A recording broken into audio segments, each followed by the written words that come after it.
Bonjour et bienvenue sur mon podcast dont vous écoutez le 10e épisode.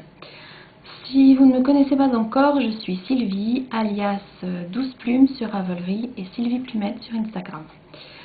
Vous retrouverez les notes sur le blog unevie-toute-simple.wordpress.com.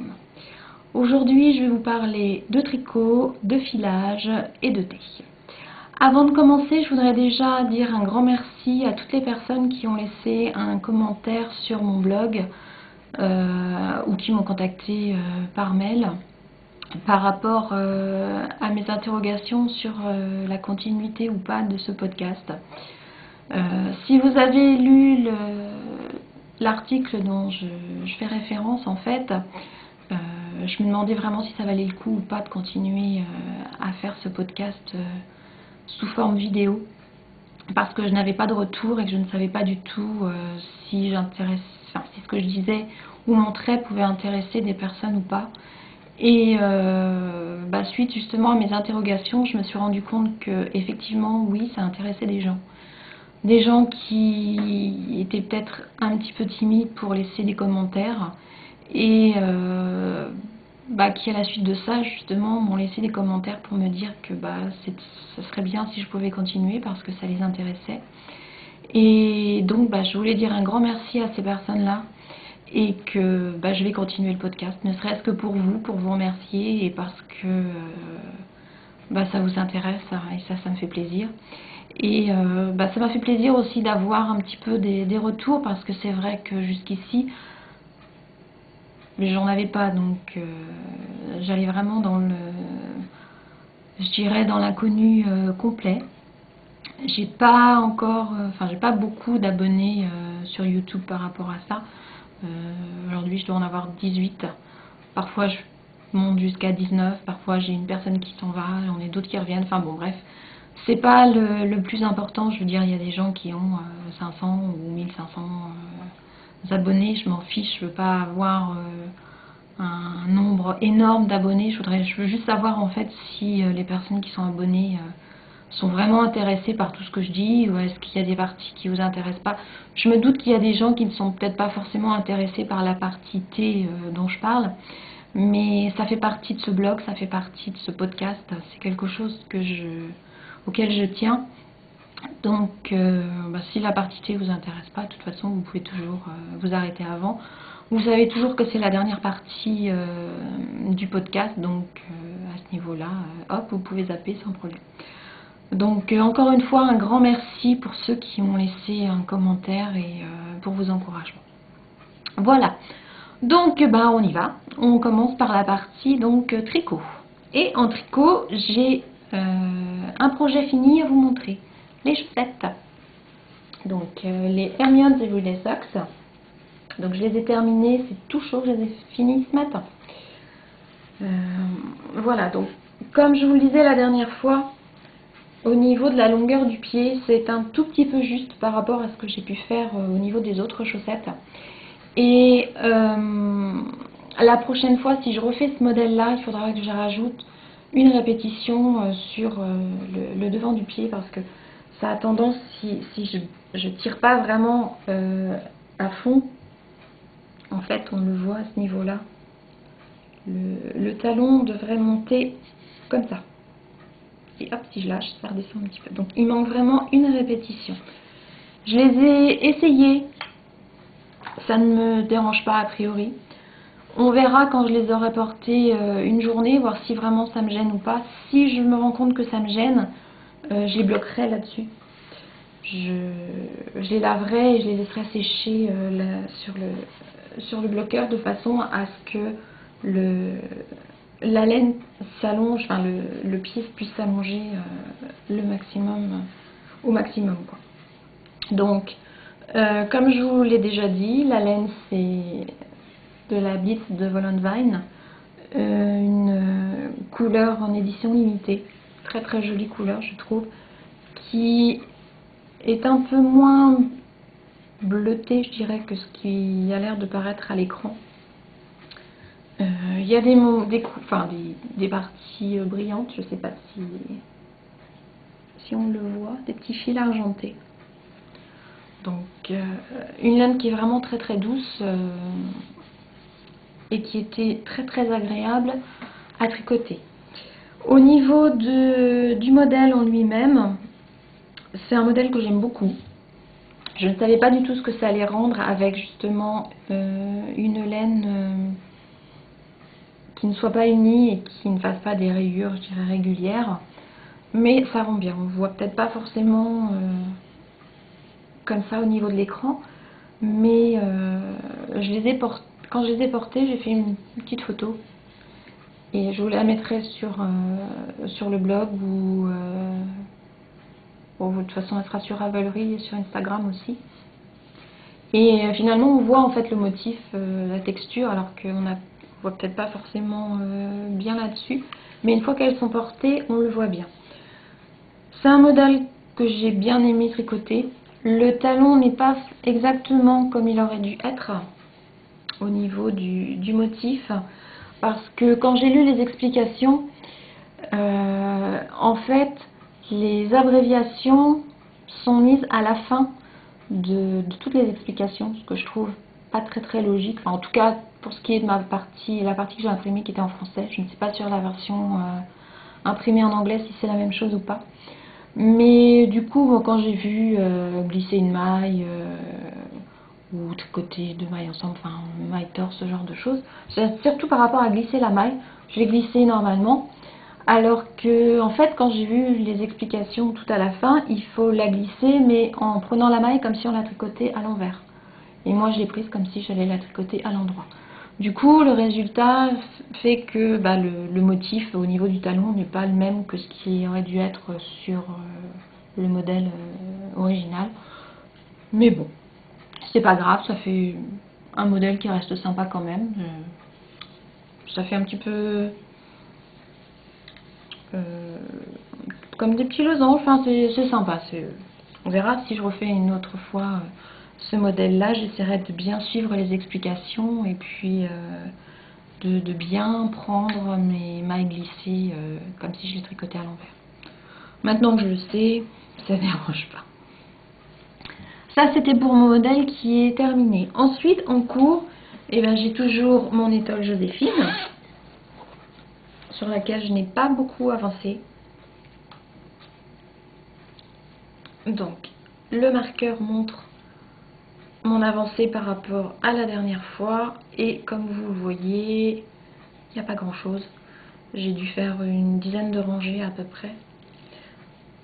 Donc, voilà, pour vous montrer un petit peu. En fait, j'avais bien avancé hier.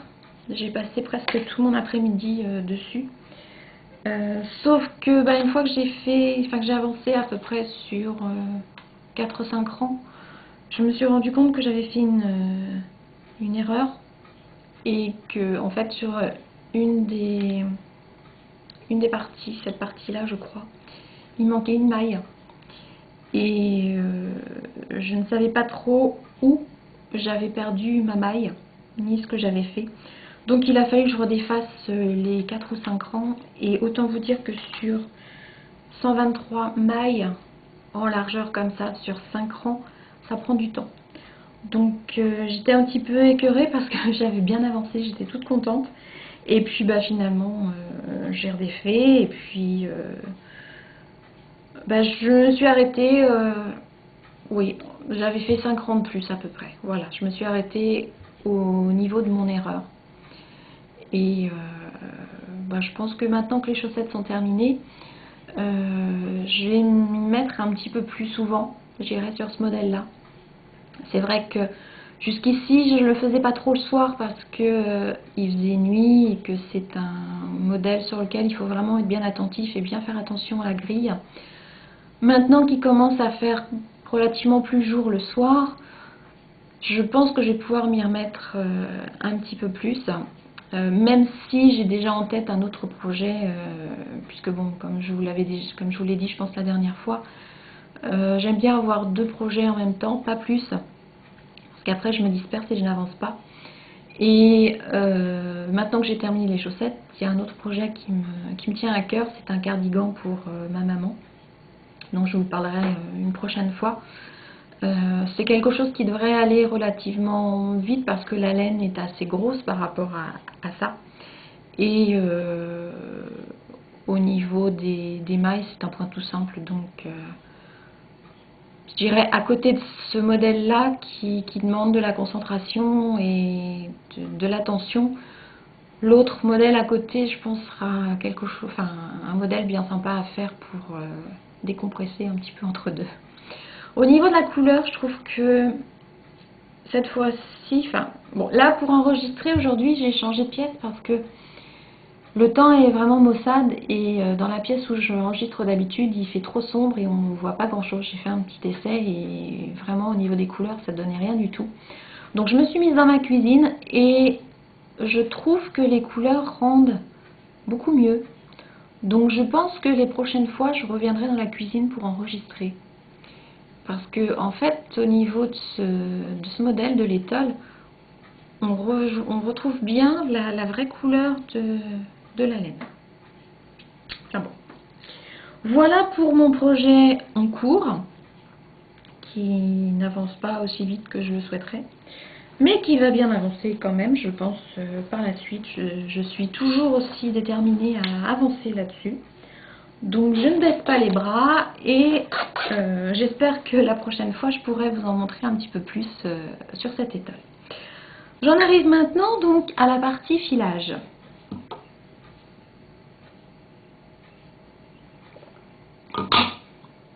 Donc au niveau du filage, j'ai bien avancé sur mon filage en cours. Donc la fibre, elle vient d'une des blending box de Countess Blaze. Ça c'est tout ce qui me reste à filer sur ce que j'avais. Donc ça représentait, je dirais à peu près, ouais, j'ai dû en faire la moitié à peu près. Ça représentait à peu près ça par boîte. En fait, j'ai acheté plusieurs boîtes et dans 2 boîtes il y avait 2 fois la même fibre. Donc j'ai décidé de me servir des 2 fibres pour faire quelque chose d'un petit peu plus volumineux que ce que j'avais pu faire la dernière fois sur mon fuseau turc. Donc ça c'est ce qui me reste vraiment à filer et oui ça représente à peu près peut-être un petit peu moins de la moitié quand même de ce qui me reste. Donc je vais vous montrer ce que j'ai filé. Ça a bien grossi par rapport à la dernière fois qui était beaucoup plus mince. Et puis ce que j'aime beaucoup lorsque l'on file sur un fuseau turc, c'est la pelote déjà qui se forme dès le départ. Et puis les couleurs aussi, enfin, je trouve ça très joli, une laine qui est filée sur un fuseau turc parce que on voit les dégradés, on voit des jolis petits dessins qui se présentent, qui se forment au fur et à mesure. Donc par rapport à la dernière fois, j'ai mon fil d'amorce que j'ai attaché, je dirais, au niveau de la tige. Il faut vraiment que j'arrive à trouver, je le dis à chaque fois, comment on appelle la tige là, en bois, parce que à chaque fois dire la tige, c'est pas forcément le terme qui est vraiment approprié, mais bon. Donc j'ai laissé dépasser le fil d'amorce en me disant que ça sera peut-être beaucoup plus simple pour lorsque je vais retordre le fil sur lui-même. Parce que je sais que la dernière fois, j'ai eu un petit peu de mal à retrouver où était le fil. Et je vais aussi, au moment du retord, passer le pouce à l'intérieur de façon à éviter que les 2 brins se mélangent. Bon, ce ne sont pas des couleurs très actuelles, je dirais, puisque c'est quand même des couleurs très automnales, avec des tons de jaune, de marron, un petit peu d'orangé. Je pense que je vais appeler ça quelque chose dans le genre esprit d'automne ou feuille d'automne, ou feuille morte peut-être aussi, je sais pas, j'ai pas encore de nom en tête pour le projet une fois terminé. On verra aussi une fois que le fil sera retordu et pour voir ce que ça va donner en fait, puisque parfois une fois que le fil est retordu, ça donne pas forcément toujours la même chose. Puisque là je vais le retordre sur lui-même, donc en 2 brins, et les deux fibres les 2 fils vont se superposer, donc enfin se superposer, vont se mêler. Donc on verra ce que ça va donner au niveau de la couleur. Donc c'est ce que j'ai fait au niveau filage. Pour rester dans le domaine du filage, je voulais aussi vous parler de livres. Parce que je sais que certaines personnes m'ont dit qu'elles étaient intéressées par le filage.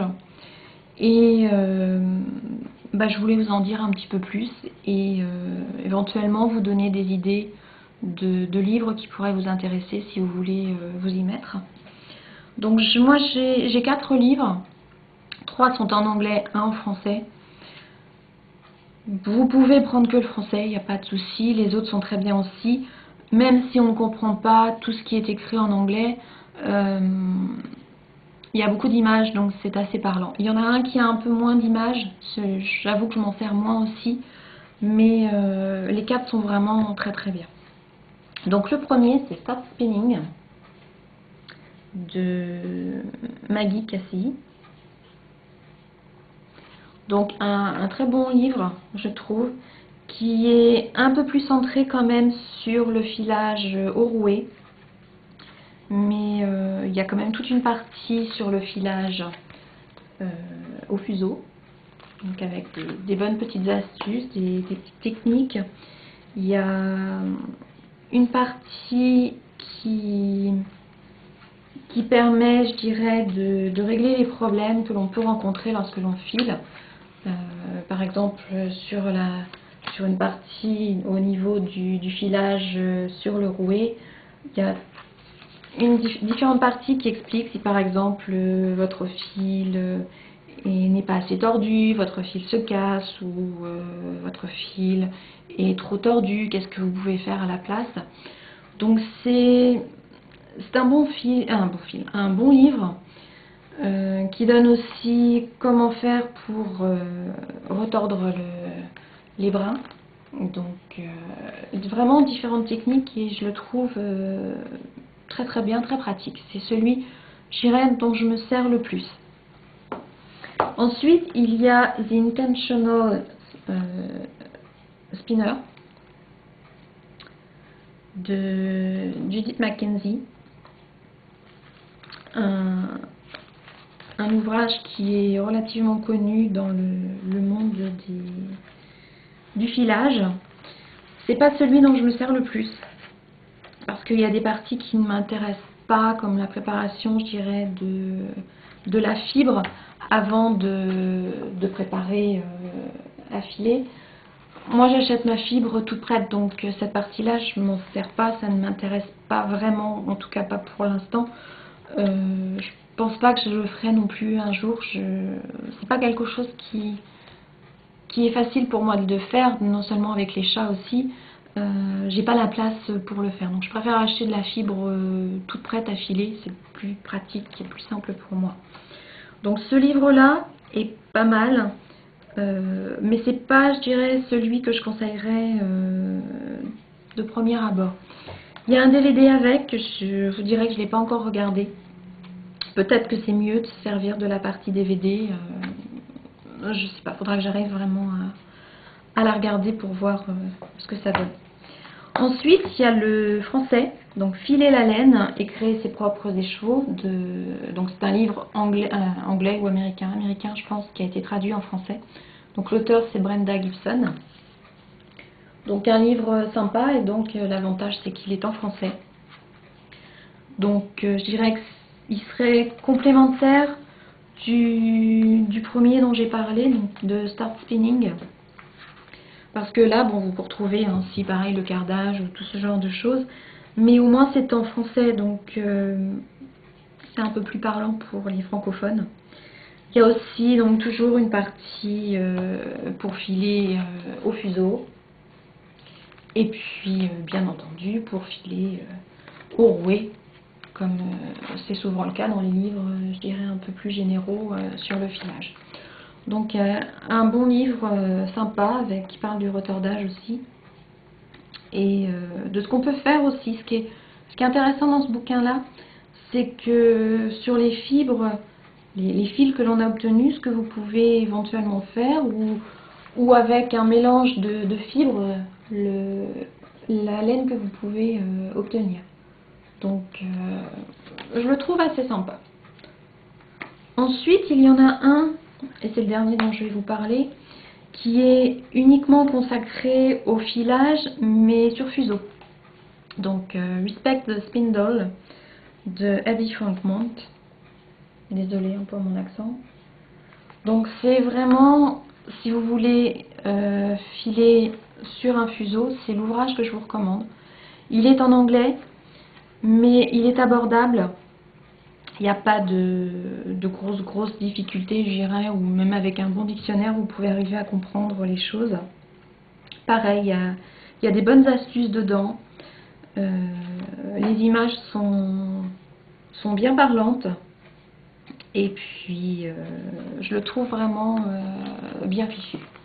Donc, je dirais que si vraiment il vous faut 2 livres, ce serait Start Spinning et Respect the Spindle. Les deux en anglais. Après, si vraiment vous en voulez un en français, prenez en anglais celui avec qui parle uniquement des fuseaux et prenez l'autre en français. Je pense que en prenant ces deux-là, vous devriez pouvoir arriver à bien vous en sortir et à faire avancer, je dirais, dans le filage si c'est quelque chose qui vous intéresse. Donc voilà pour ce qui était donc filage.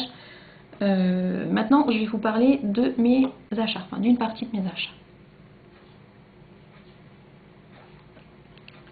Donc, dans les achats dont je vais vous parler aujourd'hui, c'est une boutique anglaise, Eden Cottage Yarn. Donc, ma laine m'a été envoyée dans ce joli sac. Et j'ai plein de merveilles à vous montrer. Alors, j'ai cette jolie laine d'une couleur vert d'eau. Donc, c'est la laine Bidale. C'est une laine composée de 50% de yak, de laine de yak, et de 50% de soie. Donc vraiment une laine très douce. Donc j'en ai 100 grammes et 400 mètres. Donc bon, lavage à la main, ça c'est souvent ce genre de laine. Mais elle est vraiment très douce. Je ne sais pas trop encore ce que je vais faire avec, comme c'est souvent le cas, puisque bon, j'achète généralement au coup de cœur. Et c'est après que je décide de ce que je vais faire.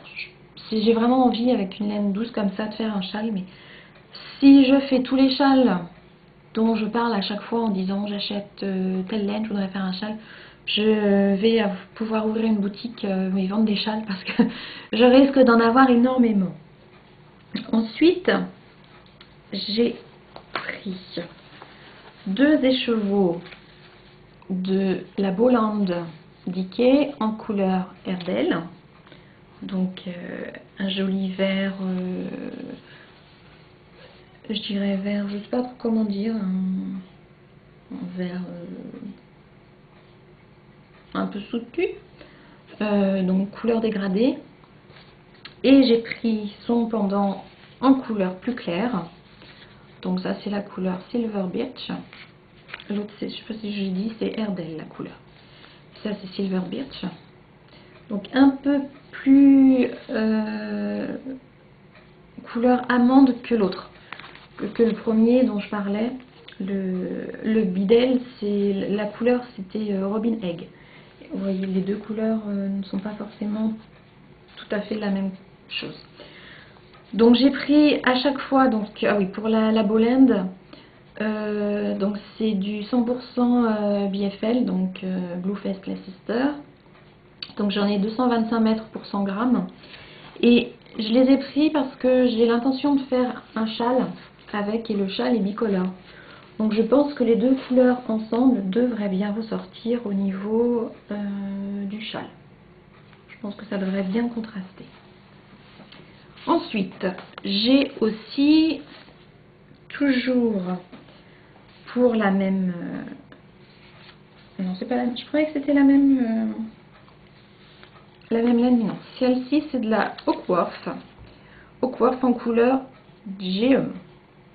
Je sais pas trop comment on prononce. Geum. E-U-M. Donc un joli rose pâle. Au niveau de la laine en elle-même, elle est un peu moins douce que les autres dont je viens de vous parler. Elle est en 100% laine Polwarth de Nouvelle-Zélande. Donc j'en ai 225 mètres à chaque fois pour 100 grammes. Donc joli rose un peu poudré que j'aime assez. Et puis j'ai pris également, donc à chaque fois pareil, 2 échevaux. Donc celle-ci c'est la Milburn Fortfly, donc en couleur rust. Donc elle est ressortie, enfin une fois que je l'ai reçue, je l'ai trouvée un peu plus marron que ce que je voyais sur l'image, qui était un peu plus cuivré. J'étais un petit peu, je dirais, déçue de la couleur, mais je pense que je devrais réussir à trouver quelque chose à faire avec. Elle est quand même relativement jolie. Elle est composée donc de 85% de BFL et de 15% de soie. Donc c'est doux, c'est très doux, c'est assez fin, c'est une laine qui est fine. Et j'en ai 200 mètres pour 50 grammes. Donc c'est vraiment la laine qui est fine par rapport aux autres. Et la dernière que j'ai achetée, donc c'est la même chose que celle dont je viens de parler. Sauf que cette fois-ci, la couleur c'est Damson. Donc un joli violet qui est vraiment plus violet que ce que vous pouvez voir sur l'écran. C'est vraiment ouais, je peux pas réussir à vous montrer, non. Je peux pas vous montrer la couleur, elle ressort pas pareil. Donc je sais pas non plus ce que je vais faire avec. On verra bien. Elle est douce, peut-être mélanger les deux ensemble, je suis pas sûre que ça puisse donner quelque chose, c'est trop contrastant. Donc je pense que pour les premières, ça sera à chaque fois un châle. Ces deux-là, je ne sais pas, franchement, pas du tout. Donc ça, c'est pour ce qui est partie, je dirais, achat. Pas tous les derniers achats que j'ai fait, parce que si je vous montre les derniers achats que j'ai fait, j'en ai pour 1 heure encore au niveau de la durée de la vidéo. Et cette fois-ci, j'ai vraiment envie qu'elle soit plus courte que d'habitude, parce que j'ai fait 3 vidéos. Sur les 3 vidéos, j'en ai 2 qui dépassent les 1 heure et une qui n'en est pas très loin. Et je voudrais essayer de diminuer quand même vraiment au niveau de la longueur, parce que je sais que moi, la première, de toute façon, j'ai pas forcément 1 heure à consacrer à regarder un podcast vidéo. Et si je veux enregistrer, je dirais tous les 15 jours à peu près, je pense qu'une moyenne de 35 voire allez, 45 minutes grand maximum, je pense que c'est bien au niveau d'un enregistrement vidéo. Ou alors il faut vraiment que j'ai énormément de choses à vous dire et que je blablate beaucoup comme ça. Mais non, il faut vraiment que j'essaie de diminuer la longueur de la durée des vidéos. Je pense que ça sera bien pour tout le monde, je dirais. Même si j'aime bien enregistrer, ça c'est pas un problème à ce niveau-là. Mais ça sera plus agréable. Et puis si vous avez des parties qui vous intéressent pas, vous pouvez les zapper sans problème. De toute façon, il n'y a pas de souci. Et puis je pense que ça sera plus sympa vraiment pour tout le monde. Donc ça, c'était pour tout ce qui était la partie tricot, filage, ce genre de choses. Je voulais au départ vous parler, enfin j'espérais vous parler de mon projet de patchwork. Vu que j'avais prévu de découper les pièces hier, j'ai pas du tout eu le temps de le faire, donc j'avais rien de plus à vous dire. Je vous aurais montré peut-être plus en détail les tissus, mais j'ai fait une photo que j'ai postée sur le blog où on voit un petit peu mieux les tissus. Et puis bon, je voulais pas forcément passer 5 minutes à vous montrer juste comme ça les tissus sans rien vous montrer à côté. Je trouvais ça un petit peu dommage. Donc j'espère la prochaine fois avoir un petit peu avancé sur le plaid et là pouvoir vous montrer quelque chose. Ça sera beaucoup plus parlant, je dirais. Donc on croise les doigts pour que la prochaine fois il y ait une partie couture dans le podcast. Donc maintenant je vais arriver à la partie T. Donc si jamais ça ne vous intéresse pas, je vous dis à une prochaine fois. Sinon on y va et on continue.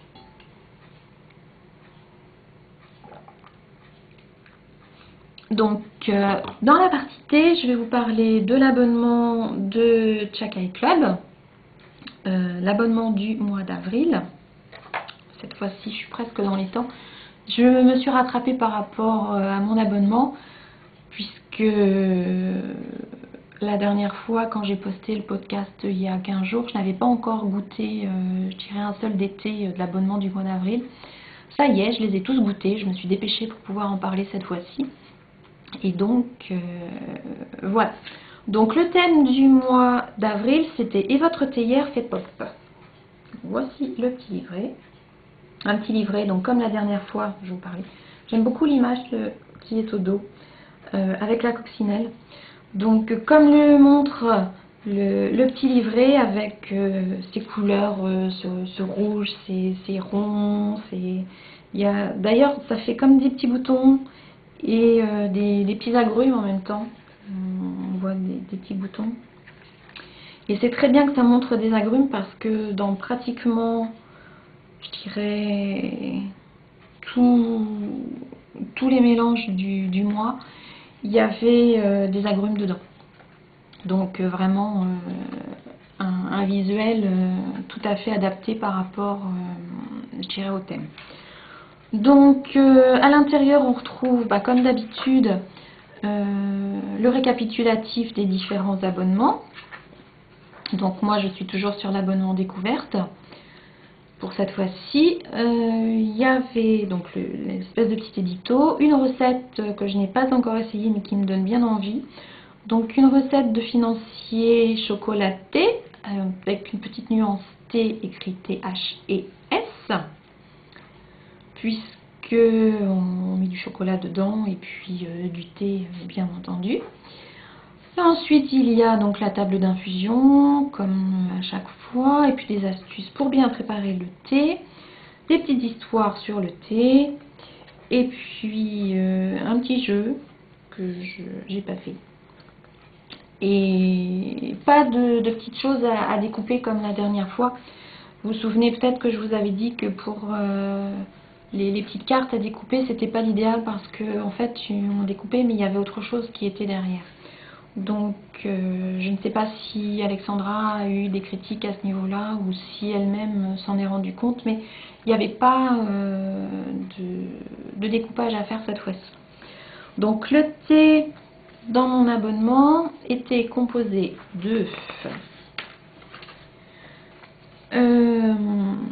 d'un thé noir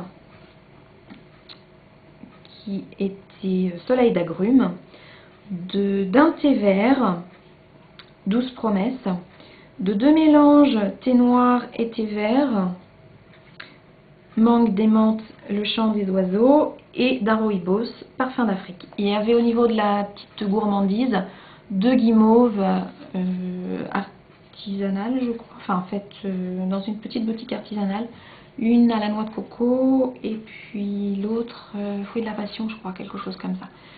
Elles n'ont pas fait long feu parce que quand elles sont arrivées chez moi, elles commençaient à être un petit peu ramollies, je dirais. Elles n'ont pas très bien supporté le voyage. Donc je me suis dépêchée de les manger et c'était une bonne chose parce qu'elles étaient délicieuses.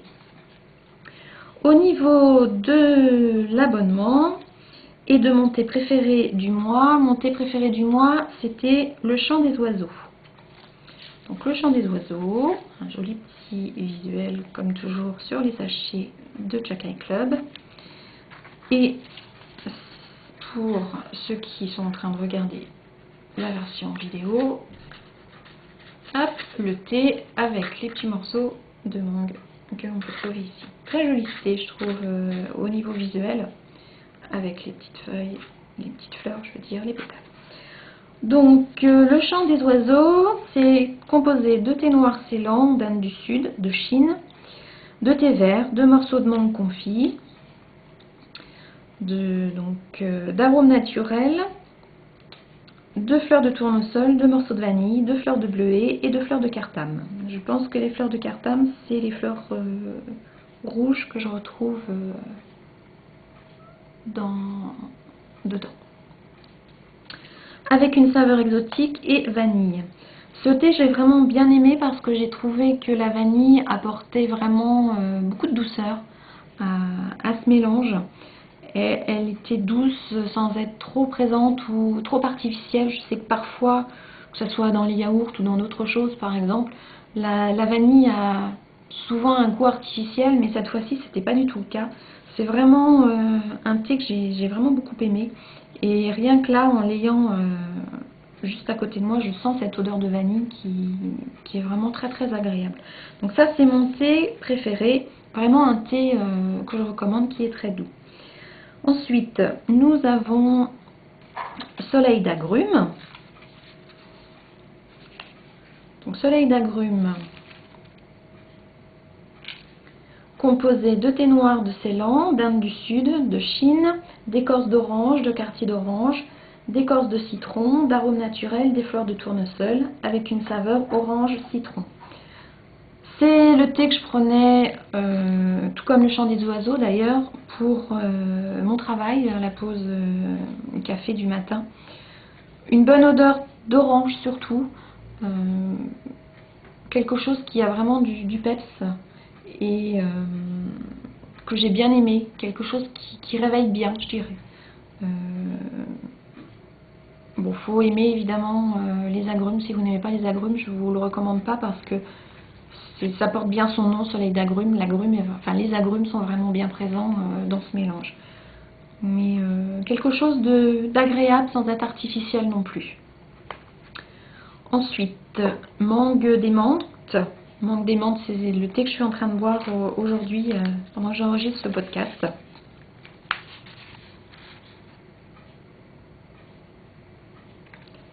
Donc, mangue des menthes est composé de thé vert de Chine Sencha, de thé noir Assam, de pétales de rose, d'arômes naturels, de fleurs de souci, de fleurs de bleuet bleu, avec une saveur rose, orange et mangue.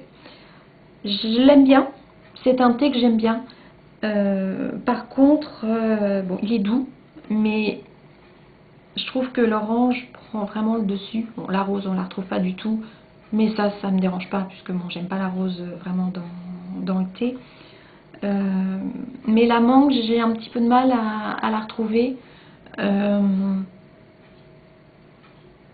au niveau de l'odeur du thé, je trouve qu'on ressent vraiment l'orange.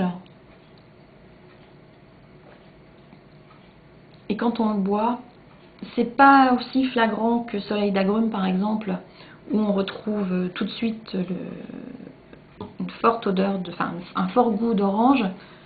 Là, on le sent, mais c'est plus atténué, je dirais. Peut-être que c'est la mangue qui l'atténue, je ne sais pas. Mais la mangue est vraiment trop peu présente, ce qui est un petit peu dommage.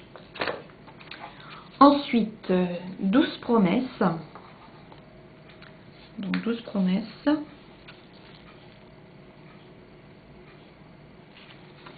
Composé de thé vert de Chine Sencha, de feuilles de fraisier, de morceaux de rhubarbe, d'arômes, de tranches de fraises avec une saveur fraise rhubarbe.